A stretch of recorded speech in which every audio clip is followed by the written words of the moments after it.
Não começou? Amigos, por favor, se alguém estiver acessando, nos deem um sinal.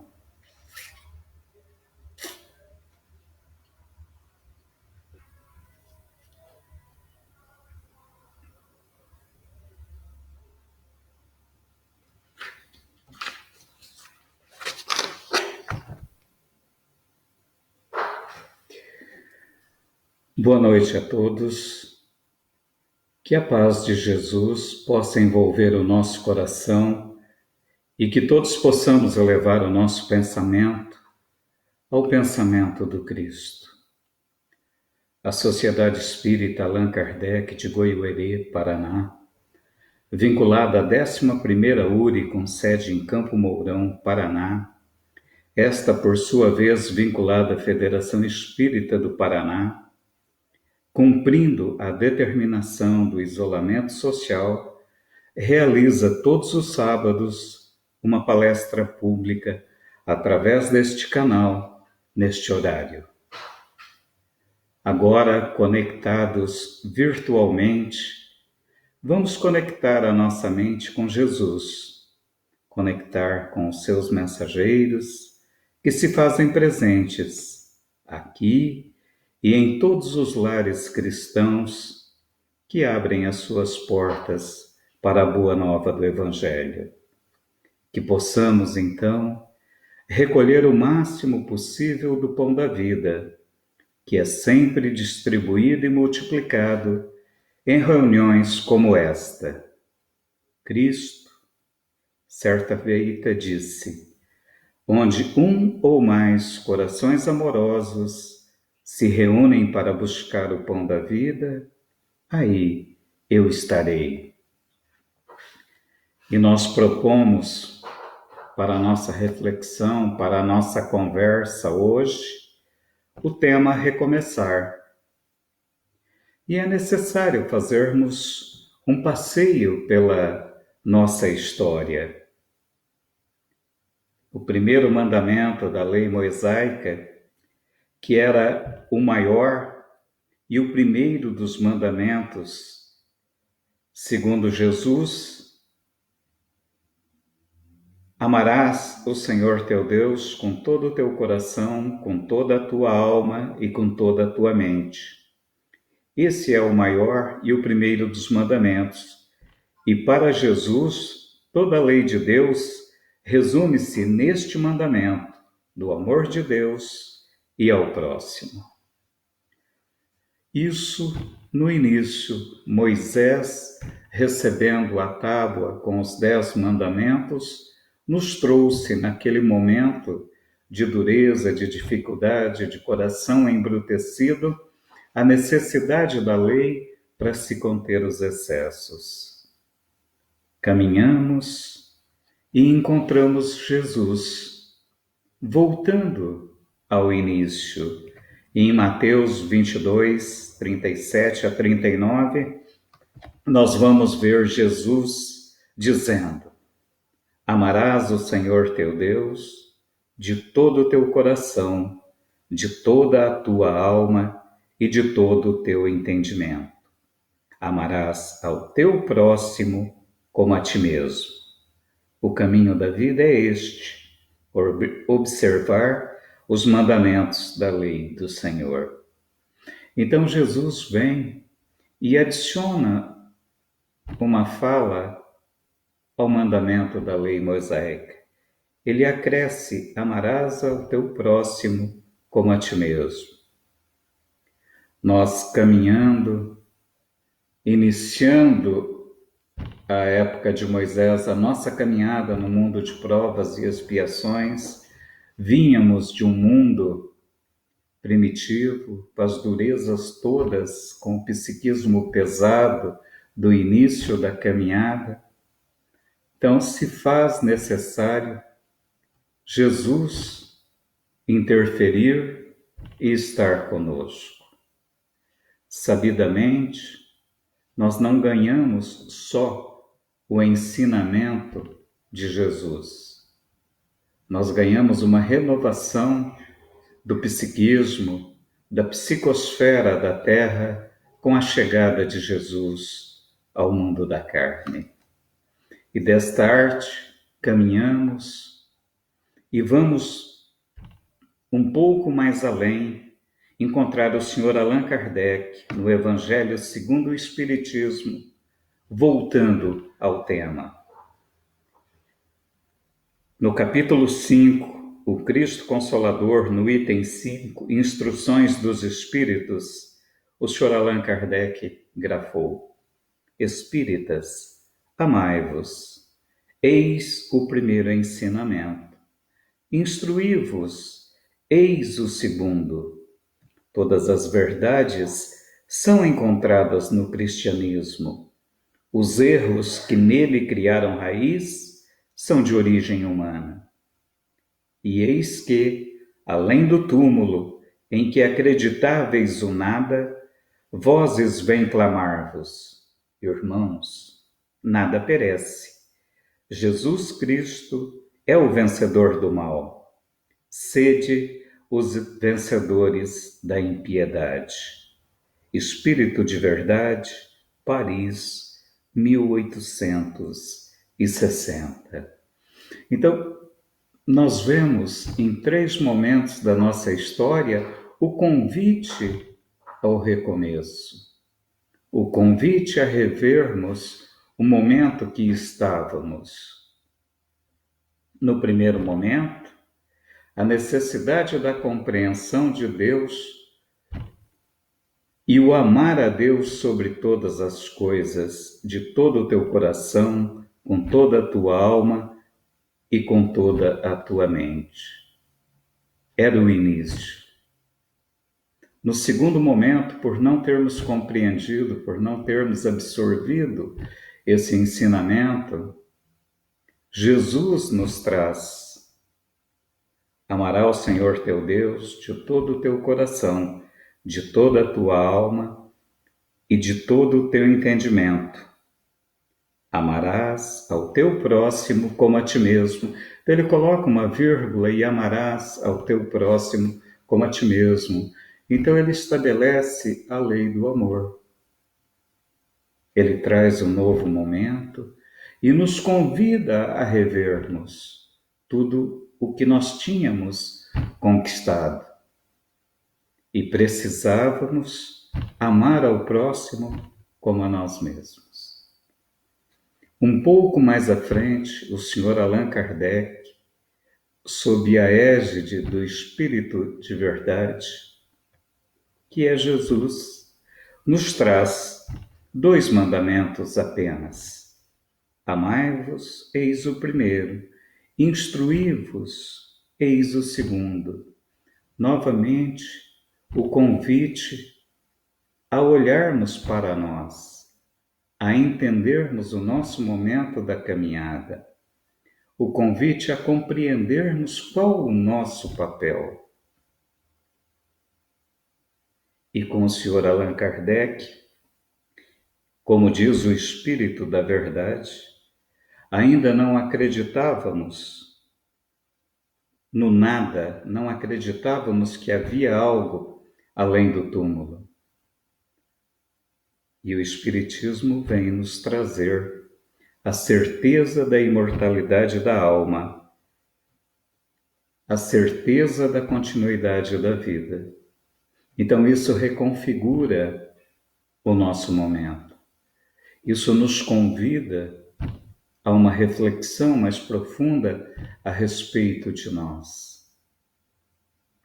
Nós vamos encontrar no Livro dos Espíritos, na questão 919A, Santo Agostinho nos convidando a nos conhecer melhor e nos dando ensinamentos para que pudéssemos caminhar por esse conhecimento.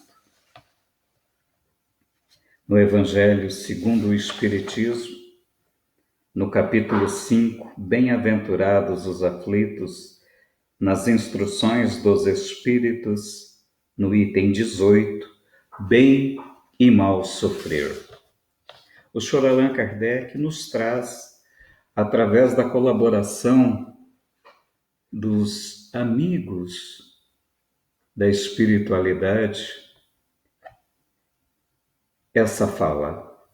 Quando Cristo disse: "Bem-aventurados os aflitos, o reino dos céus lhes pertence", não se referia de modo geral aos que sofrem, visto que sofrem todos os que se encontram na terra, quer ocupem tronos, quer jazam sobre a palha. Mas há poucos sofrem bem, poucos compreendem que somente as provas bem suportadas podem conduzi-los ao reino de Deus. Então, Jesus, neste capítulo, nos convida a essa reflexão, ao bem sofrer. E nós, muitas vezes, vínhamos interpretando errado esse sofrimento, essa aflição de que Jesus diz: "Bem-aventurados os aflitos, porque o reino dos céus lhes pertence". Mas Jesus falava de uma aflição que não é a aflição material. Porque quando Jesus esteve conosco, ele nos trouxe o mundo da matéria, o mundo do espírito. Ele nos convidou a refletir sobre a estada do corpo no mundo material e a vida imortal do espírito que somos.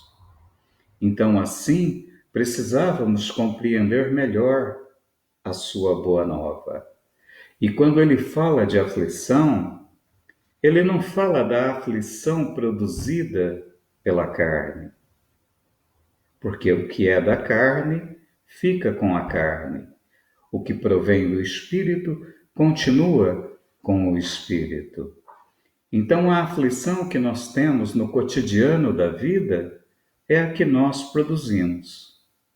A aflição que Jesus fala é aquela que dentro de nós nos consome, nos causa momentos de dúvida, de angústia, vontade de mudar, para que a gente mude o sofrimento que conquistamos. Então, a aflição que agrada a Deus é aquela em que dentro de nós nos movimentamos no sentido de deixar os vícios, os erros para trás e colocarmos uma virtude no lugar. Cotidianamente, todos nós nos afligimos nas dificuldades do dia a dia. As contas, a manutenção do trabalho, o convívio social, hoje o isolamento. Mas é importante dentro de nós, como é que nós estamos frente a isso? Estou me organizando para colocar as minhas contas no equilíbrio para que me sobre mais tempo? Estou me organizando de forma que o meu tempo seja administrado para que eu tenha tempo para mim? E o isolamento social é um convite a nos olharmos. Há algum tempo não parávamos, há algum tempo não tínhamos tempo para nós, porque entramos no cotidiano, na roda viva da vida e tínhamos pouco tempo para estas coisas. Hoje temos tempo. E o que estamos fazendo com esse tempo? Então, Jesus, ainda no capítulo dos bem-aventurados os aflitos, nos diz: quando vos advenha uma causa de sofrimento ou de contrariedade, sobreponde-vos a ela. E quando houverdes conseguido dominar os ímpetos da impaciência, da cólera ou do desespero, dizei: de vós para convosco, cheios cheio de justa satisfação. Fui o mais forte. Bem-aventurados os aflitos, pode então traduzir-se assim: bem-aventurado os que têm ocasião de provar sua fé, sua firmeza, sua perseverança e sua submissão à vontade de Deus, porque terão centuplicada a alegria que lhes falta na terra, porque depois do labor virá o repouso. Lacordaire, Havre, 1863. Então, o bem sofrer é nos vencermos.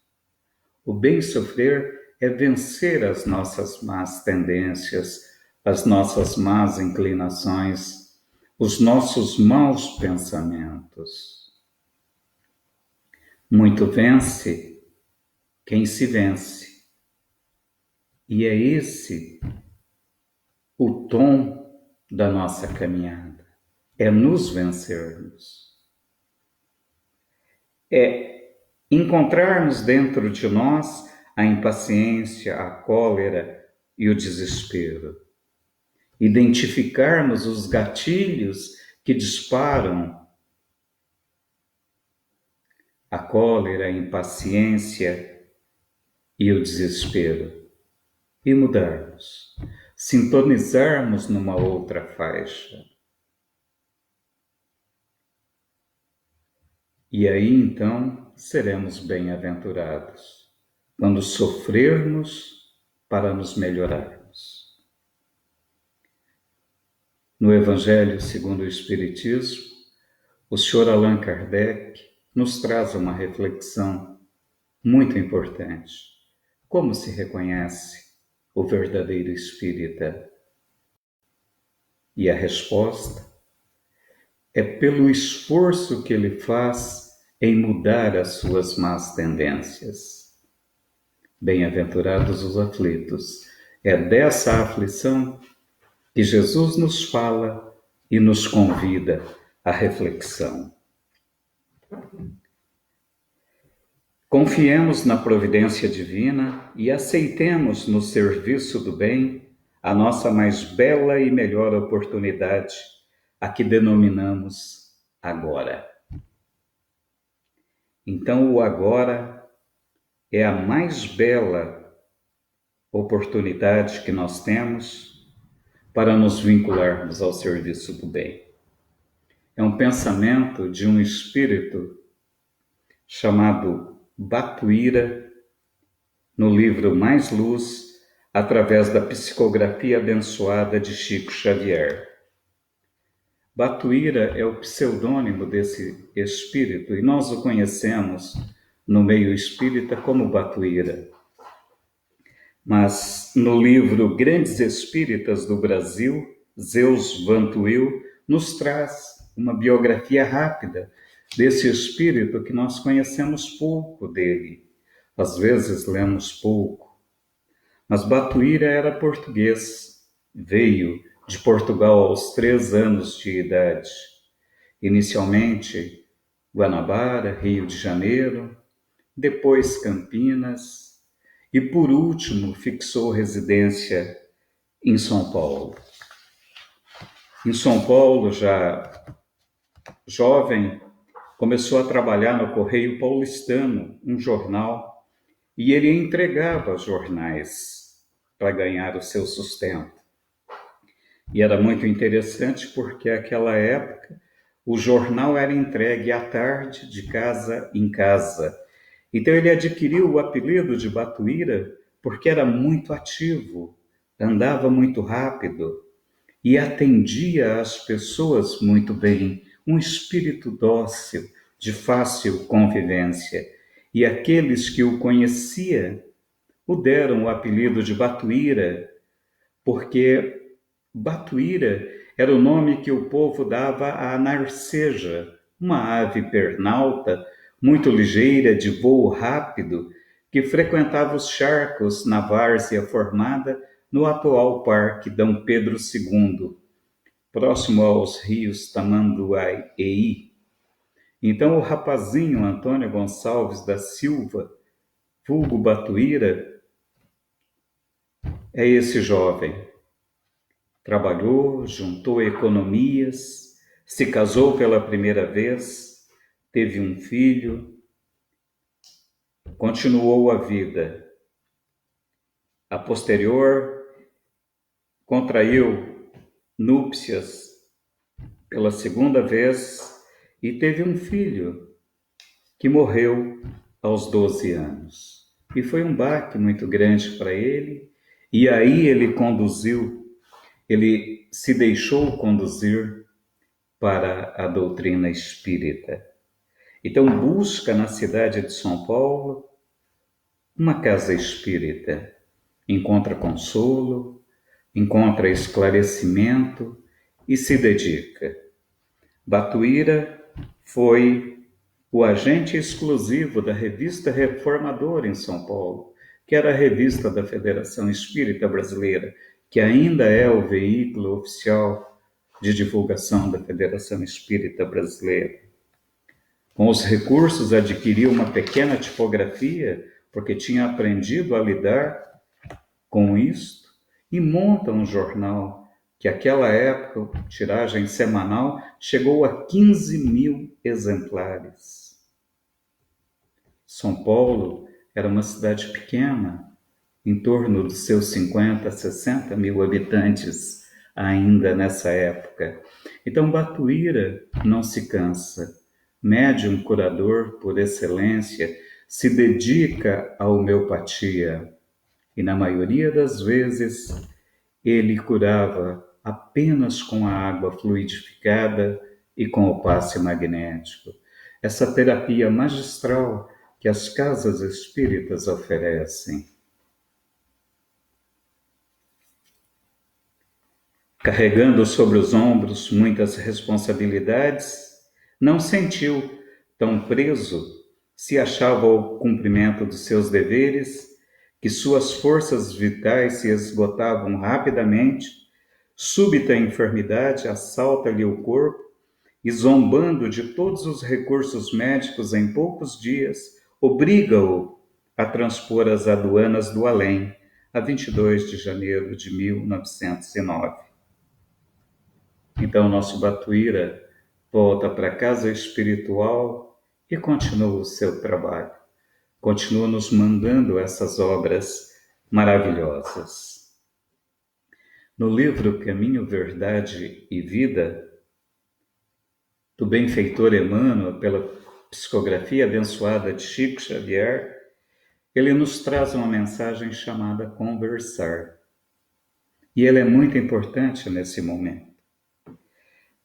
Ele comenta uma das cartas que Paulo escreveu, e essa Paulo escreve à comunidade de Éfeso.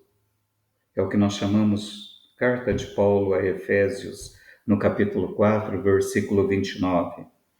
Não saia da vossa boca nenhuma palavra torpe, mas só que for boa para promover a edificação, para que dê graças aos que a ouvem. Então, nesse momento difícil que nós vivemos, no isolamento que nos causa angústia, que nos causa ansiedade, a palavra é um grande veículo. Mas como Paulo chama a atenção, é necessário que olhemos com mais carinho, com mais responsabilidade para a palavra. A palavra pode ser articulada pela boca, pode ser a palavra escrita no jornal, na revista, no livro, pode ser a palavra televisada através dos meios de comunicação, pode ser a palavra utilizada na mídia social.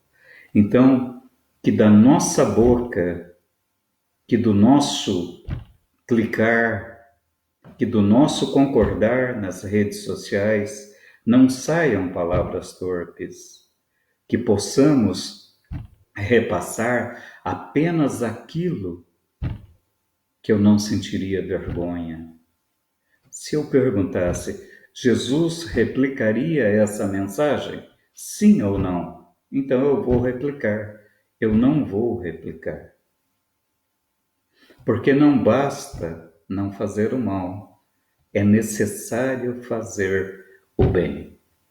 E fazer o bem é atender o ensinamento de Paulo. Não saia da vossa boca nenhuma palavra torpe, que não saia do nosso computador, do nosso celular, nenhuma palavra que gere desconforto, que gere ansiedade, que gere revolta, que gere ódio. Que possamos nós, nesses momentos finais do mundo de provas e expiação, caminhando para a regeneração, os trabalhadores da última hora, aqueles que foram arregimentados às 6 horas da tarde, que possamos, no trabalho edificante, tornar as nossas palavras santas. E Emmanuel nos diz, a palavra nos esclarece nessa carta, a palavra precede todos os movimentos nobres da vida, tece os ideais do amor, estimula a parte divina, desdobra a civilização, organiza famílias e povos. Jesus legou o Evangelho ao mundo conversando.